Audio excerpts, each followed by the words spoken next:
आज हम कंस्ट्रक्शन का 11.1 का क्वेश्चन नंबर 6 और 7 करेंगे।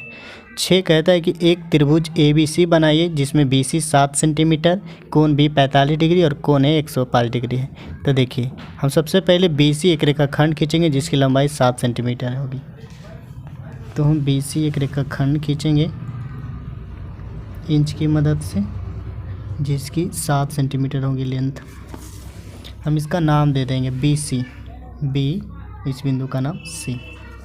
अब कहता है कि एक B जो कोण है वो 45 डिग्री होनी चाहिए। तो एक काम देखिए करेंगे, ये जो B है, B पर हम 90 डिग्री का एंगल पहले बनाएंगे। हमें 45 डिग्री का बनाना है लेकिन सबसे पहले हमें 90 डिग्री का बनाना होगा। देखिए हम 90 डिग्री का बना लिए, सॉरी अब एक चाप लिए, उसके बाद ये 60 डिग्री, ये देखिए आपका हो गया 120 डिग्री। अब इसी को हम समद्विभाजित करेंगे तो ये मेरा हो जाएगा 90 डिग्री। अब देखिए हम जो 90 डिग्री है हम इसे डॉटेड लाइन से मिलाएंगे क्योंकि हमें 45 डिग्री का बनाना है। तो 45 डिग्री बनाने के लिए 90 का बना के 90 को समद्विभाजित कर देंगे, 2 बराबर भागों में बांट देंगे। देखिए तो हम इसे डॉटेड लाइन से, देखिए ये मेरा 90 डिग्री का हुआ। अब हम इस चाप को समद्विभाजित करेंगे।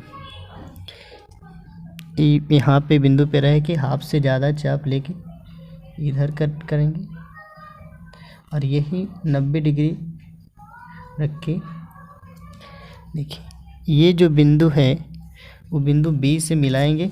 ये मेरा 45 डिग्री हो गया क्योंकि हम 90 डिग्री को समद्विभाजित किए। ये मेरा 45 डिग्री का हो गया।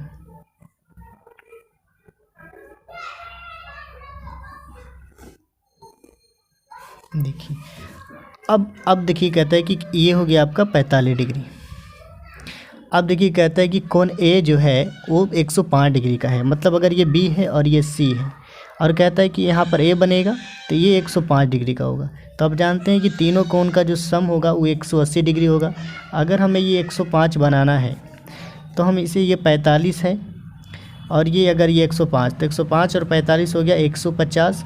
तो अगर हम यहाँ 30 डिग्री का कोण बना दें और यहाँ से इसको मिलाएंगे तो ये जिस बिंदु पे मिलेगा वही एंगल 105 होगा। तो हम 105 ना बना के हम यहाँ 30 डिग्री बना देंगे तो ये 30 और 45 75 हो जाएगा और इस रेखाखंड और इस रेखाखंड को मिला देंगे तो ऑटोमेटिक बन जाएगा। तो हम यहाँ देखिए 60 डिग्री का, 30 डिग्री का एंगल बनाएंगे। तो 30 डिग्री एंगल बनाने के लिए हमें 60 डिग्री को समद्विभाजित करना होगा। तो हम सबसे पहले 60 डिग्री का एंगल बनाएंगे, 60 डिग्री का एंगल बनाएंगे। ये देखिए मेरा 60 डिग्री का हो गया। अब इस 60 डिग्री को हम समद्विभाजित करेंगे। यहीं पर से यहाँ चाप लेके और इस बिंदु पर से चाप लेके कट करेंगे। ये जिस बिंदु पे कट किया इसे हम C से मिला देंगे।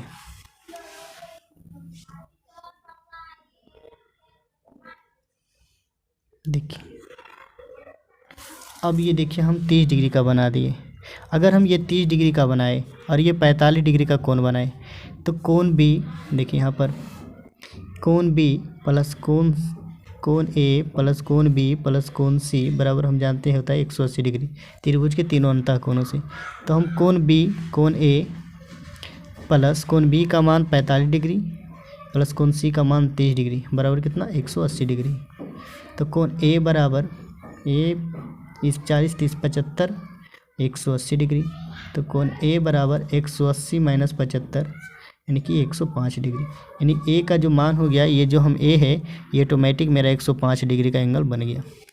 अब कहता है कि जैसा ये त्रिभुज बना है इसी के समरूप एक अन्य त्रिभुज की रचना कर दीजिए जो इस त्रिभुज का 4/3 गुनी है। देखिए इस त्रिभुज का 4/3 गुनी है। तो सबसे पहले हम लोग क्या करते थे, शुरुआत से ही एक न्यूनकोण बनाते थे। एक न्यूनकोण मानकर एक रेखाखंड खींचे। अब हम इसमें देखिए ध्यान दीजिए, यही है जो मेन है। इसमें हम कहते हैं कि जो बड़ा रहेगा, जैसे इसमें 4 बड़ा है 3 से, जो बड़ा रहेगा उतना भाग में से समद्विभाजित करना है। अब इसमें से आप जितना इसका लेंथ ले सकते हैं अपने कॉपी के हिसाब से उसे फिक्स कर लें। फिक्स करने के बाद उसे आप बराबर 4 भागों में काट कर लें। 1 2 3 4। अब देखिए इसका नाम हम बी था तो इसका नाम दे देते हैं B1 B2 B3 B4। शुरू हो गया, बताइए ऐड कर दें। अब देखिए हम कहे थे कि जो बड़ा रहेगा 4 और 3 में से उतना भाग में समविभाजित करना। देखिए 4 लिखा हुआ था तो हम 4 भाग में 1 2 3 4 भाग में समविभाजित किए। यहाँ पर B लिखा हुआ तो B इसको B1 B2 B3 B4 कर दिए, नाम कर दिए। अब हम इसमें एक और चीज़ बोले थे कि जो सबसे बड़ा रहेगा उतना भाग में इसे बांटना है, और जो इसमें हर में रहेगा, हर में कितना है 3, तो आपको 3 वाला पार्ट से यानी कि B3 से आपको C को मिलाइएगा, जो ये बिंदु को मिलाना है। ये हमेशा यही बात इसमें ध्यान रखना है, तो आपका क्वेश्चन आराम से बन जाएगा। अब देखिए 4/3 का मतलब 4 रुपये को 3 भाग में बांटना, मतलब 1 से ही बड़ा है, तो 100% ये जो त्रिभुज बनेगा, इसका जो समरूप त्रिभुज बनेगा, इसका 4/3 गुना का मतलब इससे बड़ा बनेगा। अब देखिए हमें क्या करना है, बस वही काम करना है कि यहाँ पर कोई चाप लेना है और वही हम B4 पे रखेंगे। इस एंगल को माप लेंगे और इस एंगल को माप करके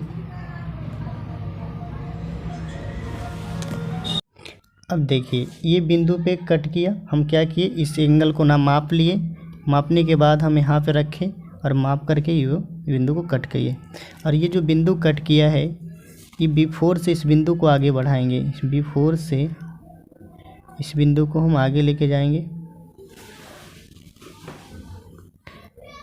और वहाँ तक जाएंगे जो इस रेखा के समानांतर हो जाए, उस रेखा के सामने C के सामने बिंदु चला जाए। अब देखिए यहाँ से थोड़ा सा आगे हम बढ़ा लेते हैं, थोड़ा सा आप मिला लीजिए। अब देखिए हम ये जो एंगल बनाई वही एंगल ये बनाए और इस बिंदु को मिलाए, तो ये दोनों रेखा क्या हो गया, समानांतर हो गया।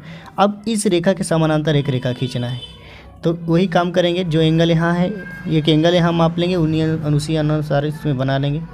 हम देखिए एक चाप ले लिए और वही हम इस बिंदु पे रखेंगे, वही चाप लेंगे। अब इस एंगल को माप लेंगे अपने प्रकाल के मदद से, माप लिए। मापने के बाद आप इस बिंदु पे रखें और इंटरसेप्ट करें।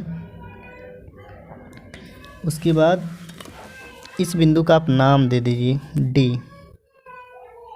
अब हम D से इस बिंदु से होते हुए हम आगे बढ़ेंगे, A बिंदु के सामने पहुंचेंगे और इसे थोड़ा सा मिला देंगे। अब देखिए इसका नाम E दे दीजिए। अब देखिए यही त्रिभुज ABC, हम ट्रायंगल चलते हैं ABC तथा ट्रायंगल BABC। उसके बाद हो गया ट्रायंगल, आप यहाँ से ले लीजिएगा। जैसे ABC चले तो हम चलेंगे EBD समरूपता। अब देखिए कोण A बराबर कोण E, कोण B बराबर कोण B। ये आपको रचना से, ये तो आपका उभयनिष्ठ हो गया। और यहाँ पर कोण C बराबर कोण D, ये फिर रचना से। तो देखिए त्रिभुज ABC समरूप triangle EBD by angle similarity. आप इसमें ध्यान दीजिए, तो आपको सिमिलरिटी में पढ़ चुके होंगे कि अगर एंगल ये एंगल कॉमन हो गया, क्योंकि अब देखिए इससे हमें कोई मतलब नहीं है। मेनली रूप से हमें ABD और ABC से मतलब है। ये बड़ा वाला त्रिभुज ये छोटे वाला त्रिभुज का समरूप है, जो इस त्रिभुज का 4/3 गुना है। देख लीजिए ये तुम्हारा आपका 3 भाग और ये आपका 4 भाग है, तो ये आपका 3 भाग, ये 4 भाग। अब हम चलते हैं अगला क्वेश्चन में। देखिए क्वेश्चन नंबर 7 करेंगे। ये आपका 11.1 का लास्ट क्वेश्चन है। एक समकोण त्रिभुज की रचना कीजिए जिसकी भुजाएं कर्ण के अतिरिक्त, यानी कि कर्ण के अतिरिक्त लंब और आधार होता है। 4 सेंटीमीटर और 3 सेंटीमीटर लंबाई की हो और उसी के समरूप अनुत्रिभुज की रचना करना है जो 5/3 गुना हो उस त्रिभुज का। तो देखिए सबसे पहले हमें क्या काम करना है, एक रेखाखंड खींचनी है 4 सेंटीमीटर का। सॉरी गलत हो गया।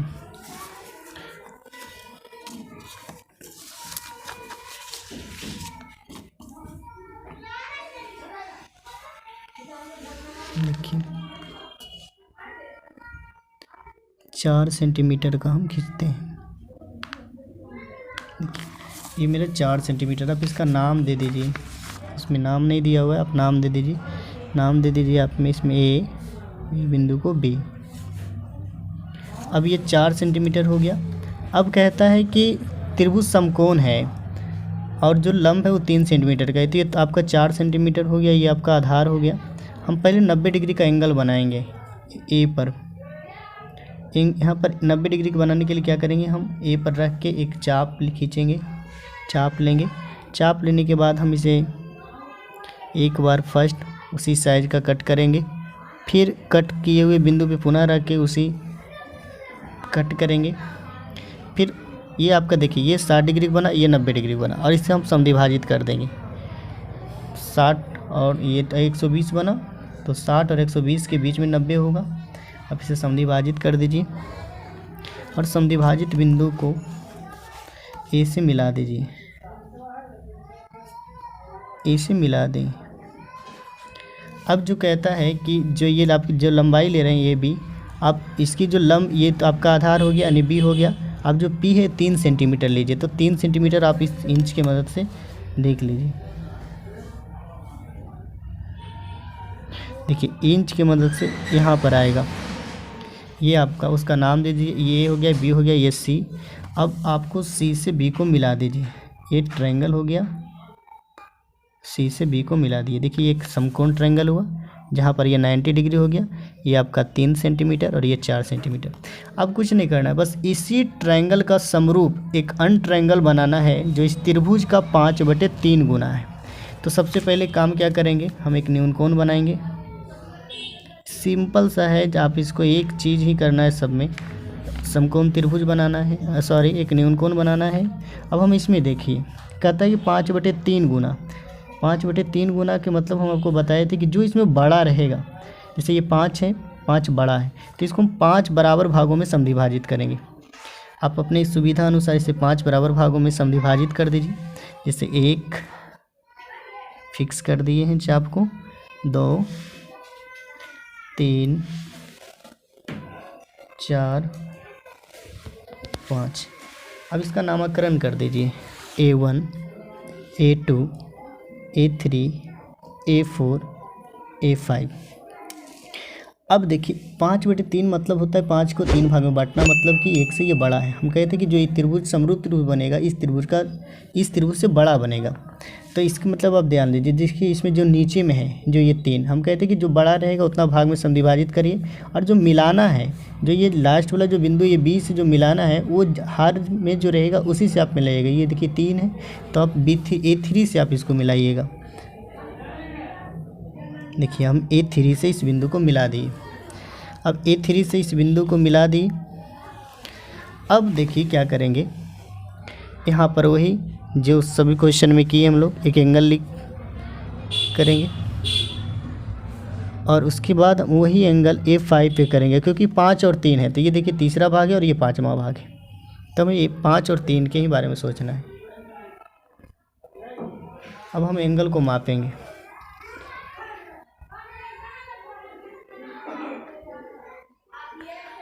अब हम इस एंगल को माप लेंगे। अब देखिए यहाँ पर इंटरसेप्ट कर दिए। इंटरसेप्ट करने के बाद हम A5 से इस इंटरसेप्ट बिंदु को आगे बढ़ाएंगे और ये आगे तब तक बढ़ाएंगे जब तक ये इसके सामने ना आ जाए, इस B के सामने ना आ जाए। अब देखिए इस B से इसको मिला दीजिए, मिला दी।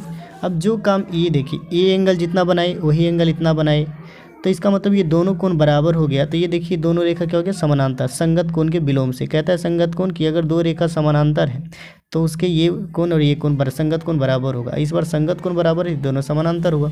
अब यही काम यहाँ भी एक इसके समानांतर खींचना है, तो हम यहाँ पर एक एंगल स्केच कर लिए। उसके बाद यहाँ पर भी वही काम करेंगे। देखिए हम यहाँ पर ये छोटा हो गया और ये बड़ा, इससे आपको कोई लेना देना नहीं है। हम वापस क्या करते हैं, वो मापते ही हैं एंगल को। एंगल को मापने के बाद, एंगल को जैसे यहाँ पर देखिए माप लिए, मापने के बाद फिर हम यहाँ पर रख के उसे ही माप के हम एंगल लेते हैं, ना उससे बड़ा ना उससे छोटा। अब हम इस बिंदु का आप नाम दे दीजिए डी। हम डी से बिंदु को मिलाते हैं और बिंदु देखिए आप इसे आप बढ़ाइएगा थोड़ा सा,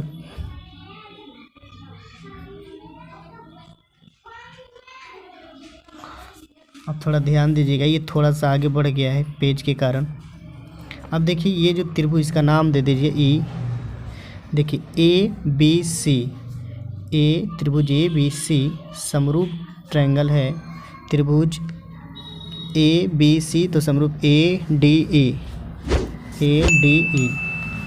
आप इसके बारे में जैसे आप यहाँ से लिख सकते थे कि त्रिभुज ए बी सी तथा त्रिभुज ए डी ई से।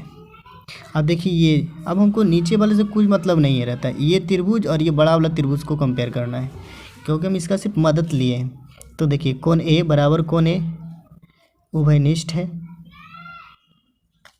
अब देखिए कोण बी बराबर कोण डी, ये रचना से, और कोण सी बराबर कोण एफ ई, ये भी रचना से। तो देखिए एंगल से क्या हो गया, ये समरूप हो गया। हम देखेंगे क्वेश्चन में लिखने के लिए नहीं बताए हैं। आप ध्यान दीजिएगा कि लिखना इसमें बहुत आसान है। ज्योमेट्री में लिखना एक कला है, आप इसे बनाना सीख लीजिए। और जो जो चीज़ इसमें आप करते हैं, जैसे ए बी आप 4 सेंटीमीटर का एक रेखाखंड खींचे तो लिखिए स्टेप 1, ए बी एक रेखाखंड हम 4 सेंटीमीटर का खींचे। जो आपको अच्छा से बस उसी को लिखना है ढंग से, आप अपनी समझदारी से। इसमें हम नई वीडियो बड़ा होने के कारण नहीं वो लिख पाए।